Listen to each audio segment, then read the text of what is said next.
Traditionally, we speak four language skills. They are integrated skills. Two skills are receptive skills, listening and reading, and two are productive skills, speaking and writing. All these skills in real life are integrated generally rather than occur in an isolation. For example, for intermediate students, we read a newspaper, article, and we began from speaking, then reading, and then writing. In the writing stage, they could write a letter to the editor or write an article on some subject. And for language students, first begins with reading, then speaking, then listening, and then writing. Why it is essential to integrate skills? Because a lesson which integrates a number of skills has more variety. It gives an opportunity for a topic to be fully explored, and one text can be used for another activity. For example, focus on vocabulary, or on another time in another day on grammar or on geography. Although you want to practice a number of skills, it is important to be clear in your mind. Now we are going to focus on the listening skills, the receptive skills. Is it difficult or easy for students? We know that it is easy because it is fairly short. If in the audio or the video only speaks one or two speakers, if he or she speaks slowly, if it has simple grammar, if repetition is pausing. You have to choose a text which will interest students and formulate aims that are suitable for their levels and needs. Then, another aspect. In a skill lesson, it is not essential that students understand every word that they are listening. Then you have to encourage the students to guess how speakers are feeling by their intonation. They are sad, they sound angry, or they sound frightened. Well, we are focused in when they are listening a cassette or a record. You may, before listening, if you are going to work on a picture, showing a picture of a famous actor or person live, for example, show a picture, you can, before listening. After listening the record or a video, you can focus in facts, that what are they sure about, they had listened, or what aren't they sure about. You can write on the board in two columns what they are sure and what they aren't sure. On the first listening, set a task to help them. For example, you may ask them, were they angry? Were they sad? How were the feelings of the speakers? You can put a cassette again for a second listening. And in this case, you have to focus in more detailed things. They can then compare what they had read with another groups. Okay, I'm going to talk about reading, and in a brief way, I'm going to give some items with how a student can improve in their reading. Okay, there are The first point, how makes reading tests are easy. Okay, there are 3 points. Firstly, a simple language structure and vocabulary family. When they are reading a test, it's going to contain simple language structure and vocabulary family. Second, they contain short, simple sentences. It's very important this, because if a test or a story has simple sentences, it's going to be easy for them to understand what they are reading. And the last, it has a support in the way title, pictures, graph. And this point is important too, because if the story has a pictures or graph, it's going to be easy for them to pay attention and understand the story. Okay. Secondly, the headline says different ways of reading, and there are 4 items. Firstly, a scheme. A scheme refers to the process of reading only main idea. For example, is somebody is reading a newspaper. My name is Lucila and I'm going to talk about productive skills speaking. Every opportunity for speaking in the classroom should be taken. At first, students may be reluctant and self-conscious to speak in front of a lot of people.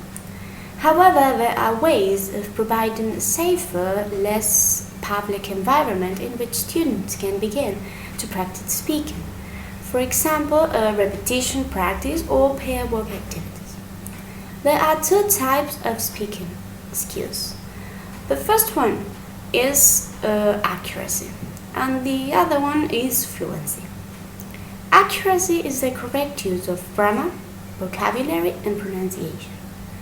And fluency is the ability to keep going when speaking spontaneously. When speaking fluently, students should be able to get the message across with whatever resources and abilities they've got, regardless of grammatical and other mistakes. So, what type of speaking activities can we use in the classroom? There are 3 types. The first one is controlled activities, and they are, for example, repetition practice or set sentences prompted by pictures or word use. The second type is guided activities, and they are tasks which the students use with language that has been taught beforehand. And for example, they can be model dialogues that the students can change to talk about themselves and to communicate their own needs and ideas.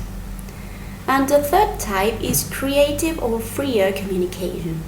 And in general, these activities help to students' motivation, since the students talk for themselves, and also help to bridge the gap between the artificial world of inside the classroom and the real world of outside.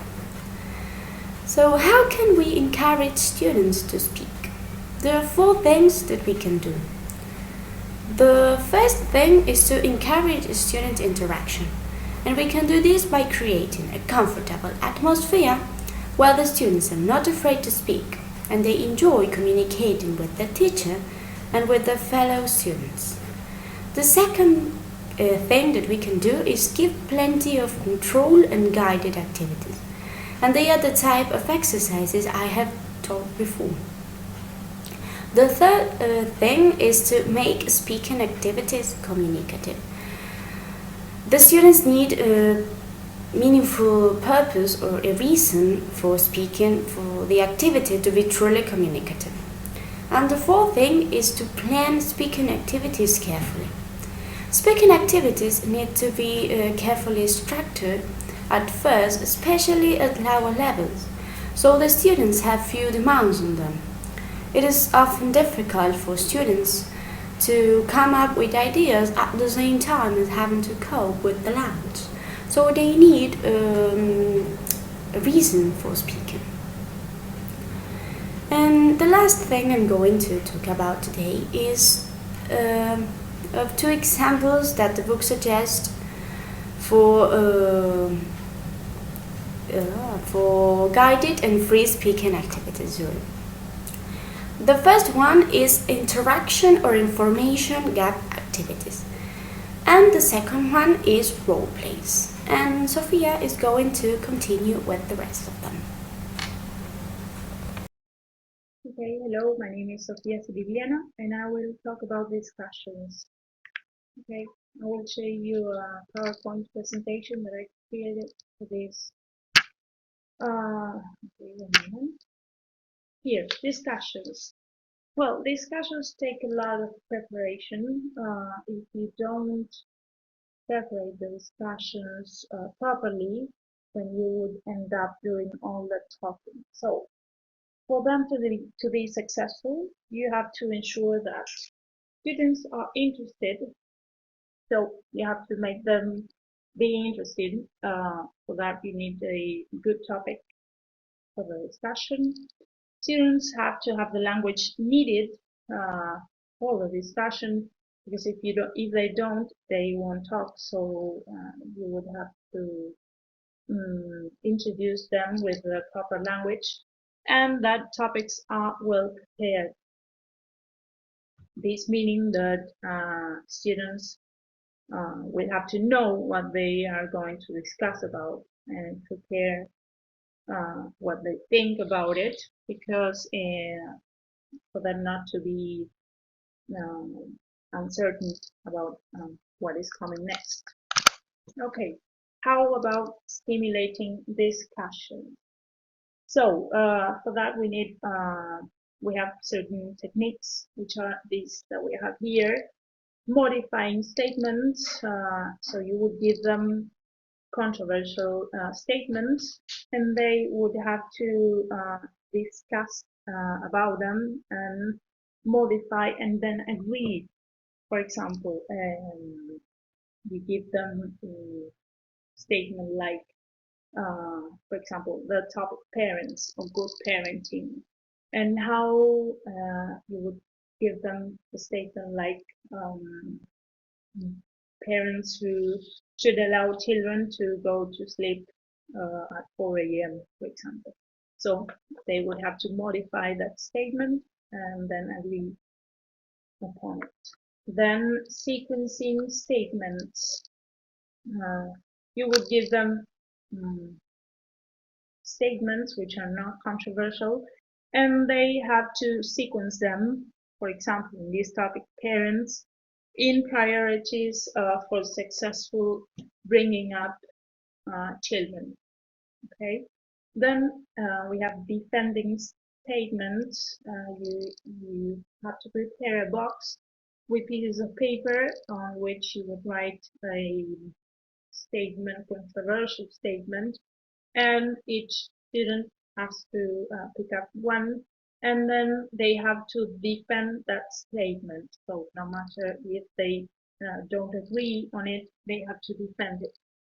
So after the discussion finishes, you could have all students vote on who was better at defending his statement. Then moral issues, you have to give them a story or something that they have to discuss and then see who was right and who was not, or maybe, for example, who was to blame for the accident, or topics like that. Then describing and comparing, they can prepare, for example, a movie and then watch two different movies, and then in the discussion they have to describe the movie and then compare one with the other. So that would be, or maybe countries, describing different countries and then comparing the information about them. So, one of the ways of stimulating discussions. Okay, if we have to organize a large class within the discussion, it's hard because you cannot have them all discuss at the same time, and maybe there will be 2 or 3 students just discussing and the other ones would be silent. So what you could do is use this chart that we see here. As we see here, we have one student who has to agree with another student, and then those 2 students have to agree with another 2, and then those 4 will discuss and agree with the other 4, and then you would have a whole class discussion. Okay, now we have productive skills. Productive skills. Normally, when we talk about productive skills, it is neglected in class because we tend to facilitate speaking skills or but not writing skills. So what are writing skills? Writing skills are handwriting, so you need good handwriting for writing, spelling.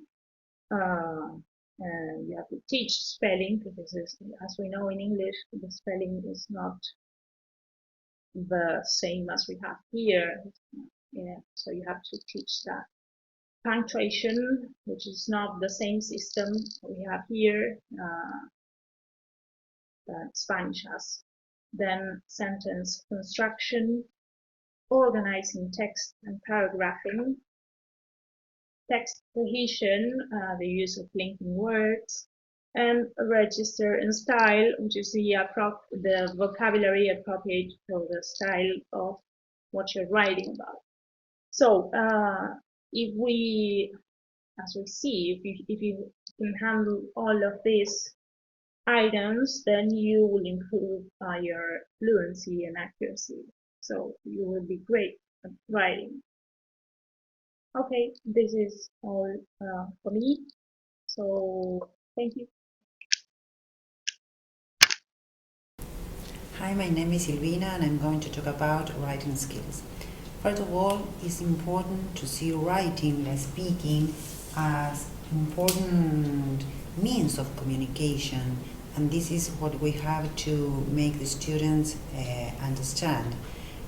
Students need to know that writing is as important as speaking, and teacher can help students to write more fluently.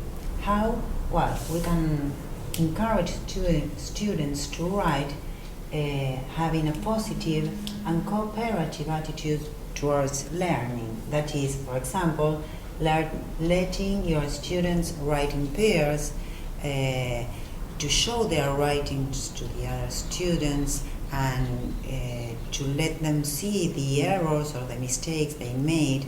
This is very useful because we learn from the others, so we can think of things that the other students help us to realize.